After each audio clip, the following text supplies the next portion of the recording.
அநியாய அக்கிரமம் செய்து மற்றவங்களை துக்கப்படுத்தி வேதனைப்படுத்திட்டு இயேசுவோட நடக்க முடியுமா சொல்லுங்களேன்? உங்களுக்கே தெரியுதில்ல எது அநியாயம் அக்கிரமம் பொருளாங்கு. நம்ம தான் விலகணும். நம்ம விலகுவதற்கு அவர் கிருபை தருவார். ஆண்டவரே இது எனக்கு வேண்டாம், இதை விட்டு விலகணும்னா அதற்கு அவர் கிருபை கொடுத்து விலக நமக்கு உதவி செய்வார்.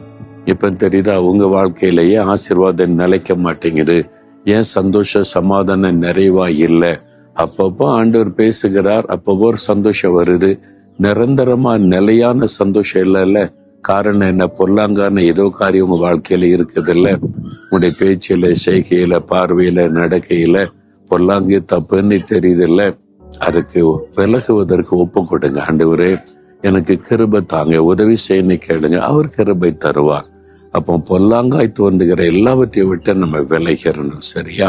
இன்னைக்கு ஒப்பு கொடுக்குறீங்களா? உங்களுக்கு நல்லா தெரியும், தெரியாதெல்லாம் சொல்ல முடியாது.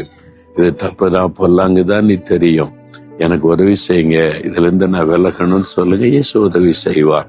ஒப்பு கொடுக்குறீங்களா? அப்படின்னா இருதயத்துல கை வைத்து, ஆண்டவரே என் வாழ்க்கையில பொல்லாங்காய் காணப்படுகிற இந்த காரியம் எனக்கு தெரியும், அதை விட்டு நான் விலகணும், என்னால முடியல, எனக்கு உதவி செய்யுங்க, அது இனிமேல் எனக்கு வேண்டாம், நான் பொல்லாங்கான காரியத்தை செய்யக்கூடாது, என்னை நான் ஒப்பு கொடுக்கிறேன்.